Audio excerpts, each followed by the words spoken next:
Hello everyone. तो आज हम लोग बनाते हैं schematic trigger using LT spice. और वो ओपैम्प बेस्ड सर्किट है, तो हम कंपोनेंट लाइब्रेरी में जाएंगे। सबसे पहले ओपैम्प टाइप करेंगे और OP07 को सेलेक्ट करेंगे, उसको प्लेस करेंगे विद द लेफ़्ट क्लिक। तो मैं OP07 को सेलेक्ट करती हूँ, उसको मैंने प्लेस कर दिया है। ठीक है, अब हम 2 वोल्टेज सोर्स लेंगे। 2 वोल्टेज सोर्स क्यों लेंगे? बिकॉज हमें पावर सप्लाई चाहिए, एक प्लस VCC और एक माइनस VEE, एंड दोनों मैग्नीट्यूड को सेम ही रखिएगा। कंपोनेंट को चूज़ करते वक्त एक बात हमेशा याद रखनी है कि जो ऊपर वाला टर्म होता है वो नेम के लिए होता है और नीचे वाला हमारी वैल्यूज़ के लिए होता है। तो अब वायरिंग से हमारा जो ओपैम्प का टर्मिनल है जहाँ प्लस माइनस लिखा हुआ है, तो हम प्लस वाले को ऊपर से कनेक्ट करने की कोशिश कर रहे हैं और जो माइनस वाला है उसको ओपैम्प के OP07 के पावर टर्मिनल के नीचे वाले से कनेक्ट कर रहे हैं। ठीक है, अब हमारा कनेक्शन तो कंप्लीट है, पर बीच में हमें ग्राउंड लगाना है। ठीक है, तो हमने इसको थोड़ा सा एरो के हेल्प से इसको छोटा कर लिया है क्योंकि काफ़ी बड़ा हो रहा था। फिर हमने ग्राउंड सेलेक्ट कर लिया है ऊपर से, और अब वायर की हेल्प से हम इसका कनेक्शन पूरा करेंगे। अब देखो, हम नेमिंग करेंगे अपने वोल्टेज सोर्सेस की। तो एक हमारा प्लस VCC है और एक हमारा माइनस VEE है। ठीक है, तो हमने लिख दिया है ऊपर, लिखा हुआ है ना, inter new instance name for V1, तो हमने VCC लिख दिया है। इस तरह लिखा हुआ है inter new instance name for V2, तो हमने VEE लिख दिया है। अब हम वैल्यूज़ डाल देते हैं। मान लो हम सैचुरेशन वोल्टेज जो है ओपैम्प का प्लस माइनस 12 वोल्ट पे ऑपरेट करना चाहते हैं, तो हमने 12 और 12 दोनों दे दिया है। माइनस का 12 नीचे है, मतलब वो नेगेटिव VEE है। ठीक है, अब शिमिट ट्रिगर क्या होता है? शिमिट ट्रिगर एक्चुअली में एक पॉजिटिव फीडबैक सॉकेट है और वो एक रेफरेंस वोल्टेज पे वर्क करता है। तो हमारा जो पॉजिटिव इनपुट टर्मिनल है ऑफ ओपैम्प, जो इनपुट साइड पर आपको दिख रहा होगा, ओपैम्प का एक ही आउटपुट होता है और इनपुट 2 होते हैं। तो पॉजिटिव साइड से हमको फीडबैक लगाना है। ठीक है, और R1 R2 के नीचे हम लेंगे एक रेफरेंस वोल्टेज, वो हमारा थ्रेशोल्ड होगा। मतलब हमारा इनपुट अगर आप कुछ भी दोगे तो पहले इस थ्रेशोल्ड पे ही आपको सारी कैलकुलेशन करनी है। तो VR हम रेफरेंस वोल्टेज लगा रहे हैं नीचे। अभी आप जब इसको पढ़ोगे तो आपको और क्लियर होगा वेव फॉर्म से कि V रेफरेंस का क्या मीनिंग है।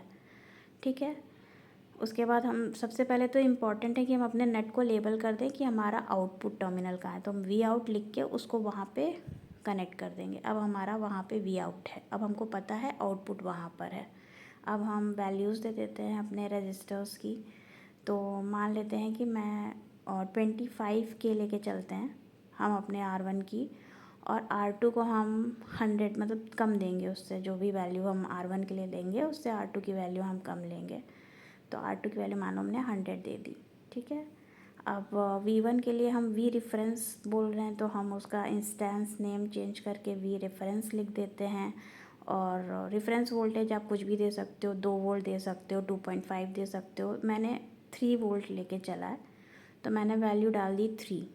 ठीक है, अब वायर के हेल्प से पॉजिटिव फीडबैक कनेक्ट करना है, तो बीच में उन दोनों रजिस्टर के हम लोग एक पॉइंट लेंगे और उसको प्लस टर्मिनल से कनेक्ट कर देंगे। देखो, ऊपर जो हमारा ओपैम्प का प्लस टर्मिनल है उससे हमने कनेक्ट कर दिया।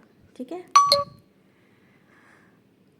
नाउ अब आप देख सकते हो कि हमारा जो कनेक्शन है फीडबैक साइड का कंप्लीट हो गया, but now we have to give input. अब इनपुट हमें देना है इन्वर्टिंग टर्मिनल पे, वो भी हम स्टार्टिंग में देखते हैं एक साइनोसॉइड इनपुट दे के। तो मैंने ग्राउंड से कनेक्ट कर दिया है और ऊपर मैं इसको नेगेटिव इनपुट से कनेक्ट कर सकती हूँ। आप चाहो तो यहाँ पे एक रेजिस्टेंस भी लगा सकते हो, जैसे हमने R2 100 लिया था, यहाँ पे भी एक रेजिस्टेंस लगा दो। डायरेक्ट कनेक्शन नहीं करना चाहिए। मैंने करा है, आप लोग यहाँ R1 एक और रेजिस्टेंस लगा के उसको Ctrl+R करके रोटेट करके लगा सकते हो। But right now it is correct. अब आप इनपुट वोल्टेज दे रहे हो, तो यहाँ पे आप एक्चुअली मैंने फिर गलती की है, मैंने Vin नीचे लिख दिया है। हम कभी भी Vin नीचे नहीं लिखते हैं, इंस्टेंस नेम हमेशा मैंने बताया ऊपर लिखा जाता है।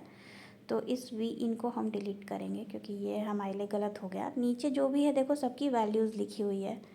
तो वीन हम हटा देते हैं और अब हम यहाँ पे लिखेंगे, ऐसे नहीं साइन दे पाएंगे, हमें एडवांस्ड पे जाना पड़ेगा, हम डीसी वैल्यू नहीं दे रहे हैं। तो हम साइन को सेलेक्ट करेंगे, हम ऑफसेट 0 दे देंगे, एम्पलीट्यूड हम मान लो 5 वोल्ट का दे देते हैं और फ्रीक्वेंसी मान लो 1 किलो हर्ट्ज़ दे देते हैं, तो हम वहाँ लिख देंगे 1K, ठीक है। और उसको 1K लिखने के बाद ओके कर दो, तो अब हमारी ये साइन इनपुट हो गई, ठीक है।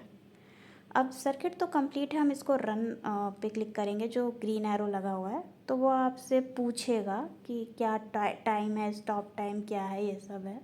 तो आप 10 मिलीसेकंड दे दो तो ज़्यादा मतलब अच्छा वेव फॉर्म दिखेगा, और कम दोगे तो पास वेव फॉर्म दिखेगा। 90 मिलीसेकंड दोगे तो मतलब और। अब हमने डॉट रन किया, रन हो गया। अब देखो इनपुट साइड पे हम अपना कर्सर लेके आएंगे तो एक रेड कर्सर आता है, तो देखो हमें एक वेव फॉर्म मिल रही है, कितनी अच्छी साइनोसॉइड मिल रही है, आप लोग देख सकते हो। 5 वोल्ट एम्पलीट्यूड भी दिख रहा है। अब देखो हम आउटपुट साइड में जाएंगे तो हमको स्क्वायर वेव फॉर्म मिल रही है। तो ये क्या किया, श्मिट ट्रिगर ने एक साइनोसॉइड को स्क्वायर वेव फॉर्म में कन्वर्ट कर दिया। अब मैं सिर्फ इसको बड़ा कर देती हूँ इस स्क्रीन को, अब आप अच्छे से देख सकते हो। देखो प्लस वी सेट था 12, माइनस वी सेट था -12। देखो इस सर्किट को समझते हैं। देखो हमारा जो वी इनपुट है वो हमने 5 वोल्ट का एम्पलीट्यूड यानी 10 volt peak to peak sinusoid दिया था, ठीक है। अब ये हमारा श्मिट ट्रिगर है, यहाँ पे R1 25K दिया था, R2 100 दिया था। कैसे आउटपुट वेवफॉर्म चेंज कर रही है, देखो वी इनपुट अगर VF से कम है, VF क्या है, फीडबैक वोल्टेज, कैसे निकाला, फीडबैक वोल्टेज निकाला we output into R2 upon R1 plus R2 plus VR into R1 upon R1 plus R2। तो ये वैल्यू हमको निकालनी पड़ेगी, तो ये होगा फीडबैक वोल्टेज। पर हमें इसे निकालने की ज़रूरत नहीं, क्योंकि हमें पता है कि श्मिट ट्रिगर इनपुट साइनोसॉइड को स्क्वायर वेव फॉर्म में कन्वर्ट करेगा। तो जब तक वी इनपुट VF से कम है, अगर आप अपने वेव फॉर्म में देखो, जब तक हमारा इनपुट इस फीडबैक से कम है, हमें आउटपुट सैचुरेशन में मिलेगा, ठीक है। अब आउटपुट सैचुरेशन हमने लगाया था 12 वोल्ट की सप्लाई, ठीक है। अगर हमें अपर थ्रेशोल्ड पॉइंट निकालना है तो हमें वो 12 वोल्ट यहाँ पुट करना पड़ेगा, क्योंकि हमें क्या पता आउटपुट क्या है। तो हम पहले स्टार्टिंग में मान के चल रहे हैं कि हमारा वी इनपुट फीडबैक से कम है, क्योंकि वी इनपुट तो कम ही रहेगा। वो स्टार्ट से साइनोसॉइड चलेगी तो 0 से 5 तक पहुँचने के लिए उसको तो टाइम लगेगा, और वहाँ तो आपने रेफरेंस ही 3 वोल्ट लगा दिया। 3 वोल्ट तो मतलब पहुँचने तक तो उसको समझ रहे हो ना। तो मतलब अब आप पहले तो ये मान के ही चलो कि आपका वी इनपुट फीडबैक से कम है, तो आउटपुट आपका सैचुरेटेड है। आपने अपने वेवफॉर्म में देखा होगा LT स्पाइस की कि पहले प्लस आया हुआ है, ठीक है। It is close to 12 volt, exactly 12 volt नहीं है पर 12 वोल्ट के पास आ रहा है, तो सैचुरेशन लेवल तक वो पहुंच रहा है। तो वो हमारा वी आउटपुट यहाँ पे डालोगे जब इस इक्वेशन में, और इसको निकालोगे, तो मैंने वैल्यू कैलकुलेट की है, इट इज़ अप्रॉक्सीमेटली 3 वोल्ट।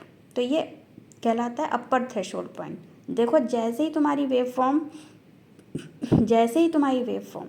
मैं तुमको दिखाती हूँ। देखो यहाँ पे जैसे ही वेव फॉर्म तुम्हारी 3 वोल्ट पहुँच रही है, वैसे ही वो वेव फॉर्म में क्या हो रहा है, वो अपना स्विच कर दे रहा है। कहाँ, जैसे ही देखो तुम्हारी 3 वोल्ट पहुँच रही है, वो तुम्हारा नेगेटिव सैचुरेशन में चला जा रहा है।